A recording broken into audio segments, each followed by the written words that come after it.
And welcome out to the 48th Barron Cup out at the Brooklyn Rec Center. I'm Rob Trump. We have Sean Duffy, Josh Jeffy, and we're joined now by the Executive Director of the Greater Cleveland High School Hockey League, Joe Simon. Joe, thanks for joining us tonight. Hey, thanks for having me. Plaque presenter extraordinaire. I'll tell you what, it was impressive.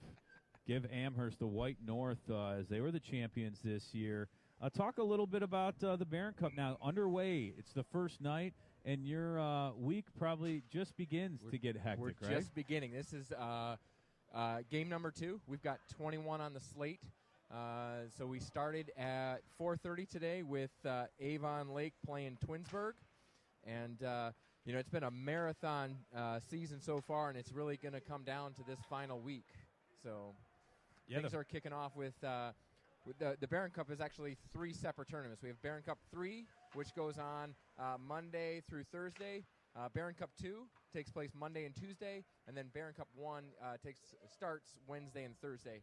And then the semifinals start on Friday and Saturday, and then our championship Sunday is Championship Sunday.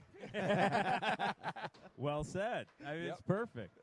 But, in the first game we saw Avon Lake, who, last year they were the number 1 seed. And we know what happened. I mean, you never know what can happen in Barron Cup. They lost in the first round. This year was a little bit different of a story. Getting a big win here in the first game tonight. I think it's been a marathon to get to this point, and I think each of the opening rounds in each of the Barron Cup tournaments, there's a storyline, right? So Avon Lake really steamrolled through the league last year, but had a hiccup, and they lost to CVCA and. CVCA went on to win the Barron Cup 3, and this year I think Avon Lake. There's always a storyline attached to each game, and Avon Lake's story is maybe they're playing with a little chip on their shoulder. Yeah. So. Well, I think they have to this year, especially. I'm sure they learned a lot, and that's really what you have to do when you lose. In the Barron Cup after having such a great year, you have to just come out with it learning something, and I think they learned a lot last year. Right now, though, it looks like Bay's on the offensive a little bit with 9:34 left here in the second period. Well, the storyline with the Amherst and Bay, Amherst was in last place last year. Last year was their first year back, but they've gone from last place to first place. They were the White North Division champions. Actually, were co-division champions with Olmsted Falls. So, it's just a great story to see, a team go from last place to first place. Now, Joe, in the tournament year after year, do you find that it seems to be in hockey, you find that more to have a team that didn't have such a good year last year could come in and have a great year and end up going very far in the tournament. Do you have that regularly in high school hockey? Yeah. With public schools, I think you ride waves, right? You can put together 2 or 3 good years and catch fire and be successful, and then it just catches on immediately. So you could start from you could have a down year one year, and then the next year learn a lot, and you apply those lessons you learned the previous season and have a very successful run at things. For sure. Yeah, Coach Morris, we had a chance to talk to him a few weeks ago. And, he has a young team, but he said he loves what he sees in these guys. They leave it all out there, and what a year they've had. I mean, they're playing team hockey.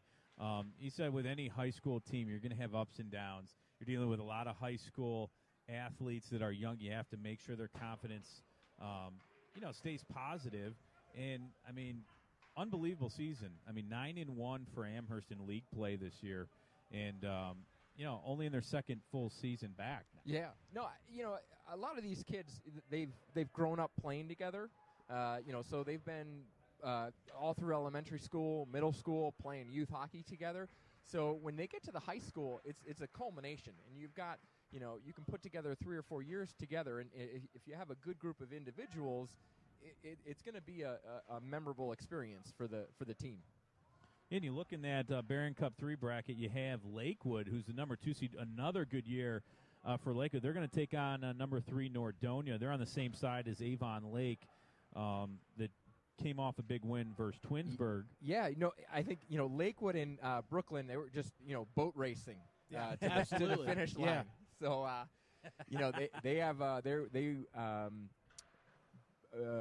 Brooklyn and Lakewood both won the Blue South Division. They both had similar records.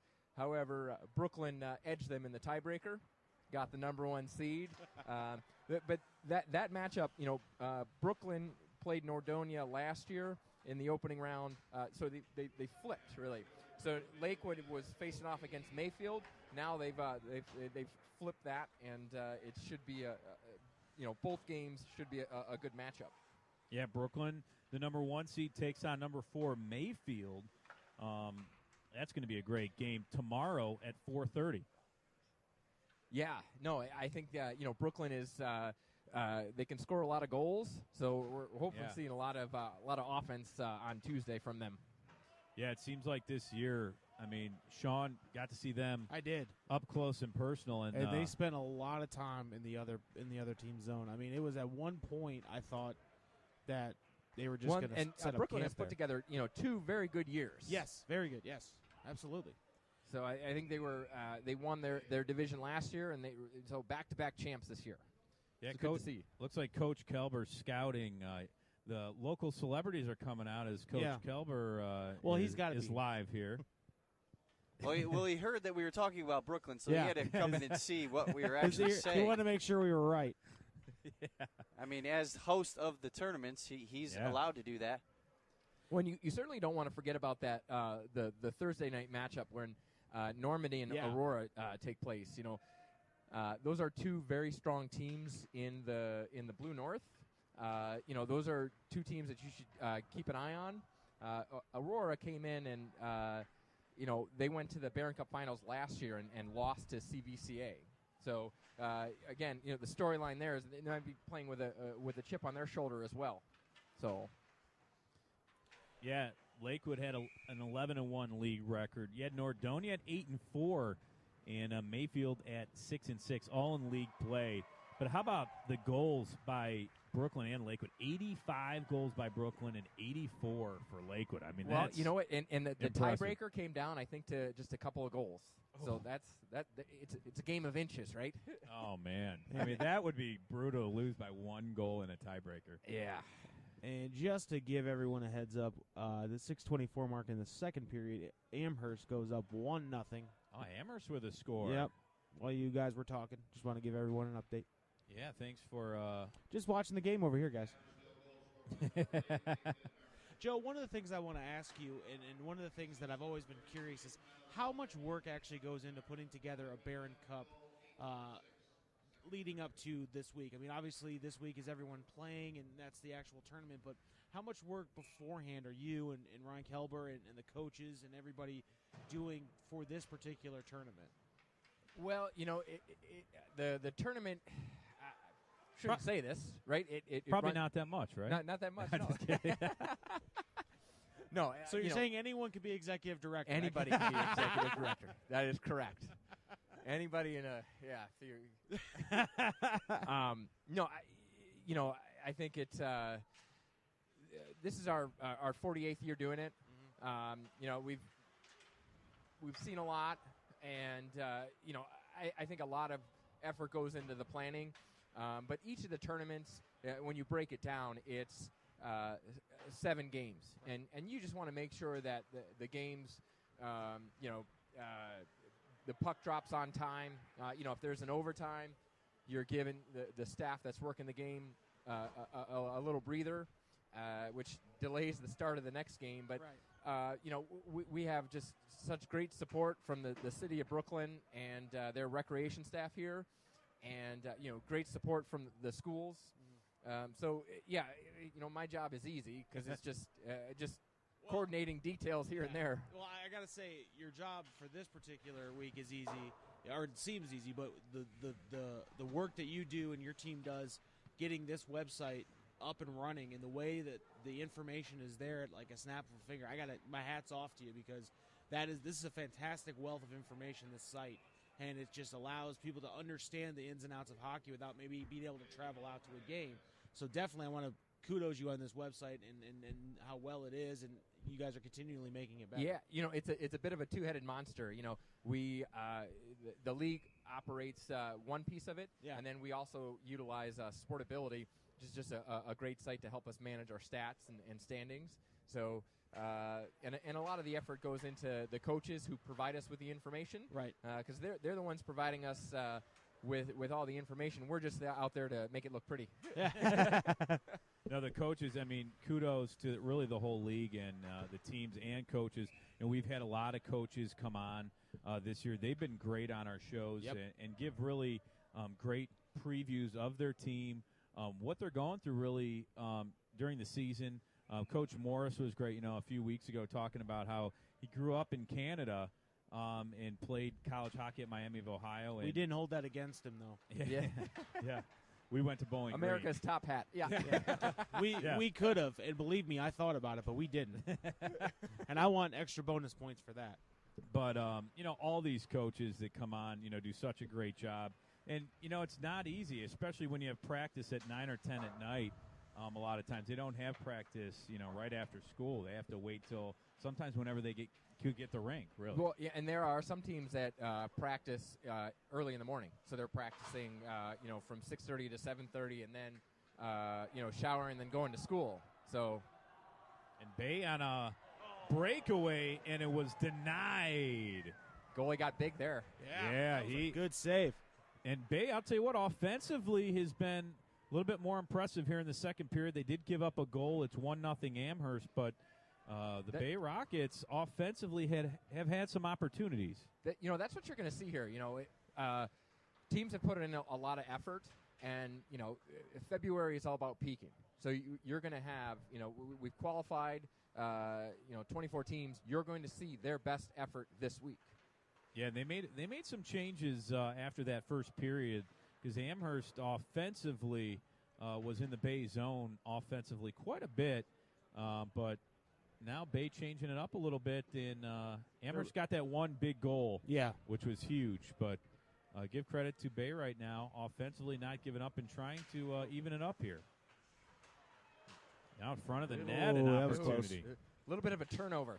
Yeah. Number one rule is you don't turn over the puck in front of your own net. Yeah, that's a number one. I was gonna say, that's what we call day one stuff. Yeah, that makes sense for sure. The goaltender probably will be talking to them about that afterwards. Hey, Joe, can you elaborate a little bit more? I know in the last few shows you've given us some information regarding people who want to step in and be referees or learn to be referees. Is that still something that people can do if they're interested? And if so, where can they go to learn more about that? Oh, definitely. Go. Oh, wow. We got a 2-goal there. Amherst just went up 2-0. We're always looking for, good referees, and it all starts, that there's a pecking order. Mm-hmm. I guess we're looking for those individuals, the graduating seniors who are looking to stay in the game. Right. And, work in the youth hockey system and learn in the games, learn the ins and outs, because the referees, they're the third team on the ice. Right. And, it takes a lot of time and effort and skill to ref a hockey game. You can't just be thrown right into a high school game. You've got to work your way up through the system and have an opportunity to work games. It's a great pay and a great exercise too. So you're looking for the new generation. We're looking for the new generation. We got to get young. I would do it, but there's a whole thing. You have to skate on ice. I can't do that. It's just a crazy concept. It really is. It's I would cause more damage than I would solve, is what I'm trying to explain. Be entertaining, though, for sure. Oh, yeah, it would. would. For the first period, I'd sell tickets. We could put you in a chair, Yeah, but then I'd have to roll. It's a whole thing. Well, I'd be blowing the whistle because I'm out of breath. You could sell tickets. That's what it's all about, right? That's true. After that first game, I don't know how many you'd sell after that. Yeah, true that. Tyler Waldecki. You're saying it's going to be a circus act, huh? Yeah. It might be. Absolutely. But Amherst with their second goal is Tyler Waldecki, the junior, with the goal for Amherst to put them up 2-0. Joe, we appreciate you coming on. I know it's a busy week for you, so I'm glad we had a chance to talk to you quickly about a little bit about Barron Cup. It's going to be an exciting week, and thanks for taking time to join us. No problem, guys. My pleasure. All right, that's Joe Simon, the executive director of the Greater Cleveland High School Hockey League. Right now, we'll step away. We'll take a short break. It's 2-0 Amherst in the second period with 1:20 left. When we come back, we're Sports on Tap. Taking a look Don't at the go Rays. anywhere.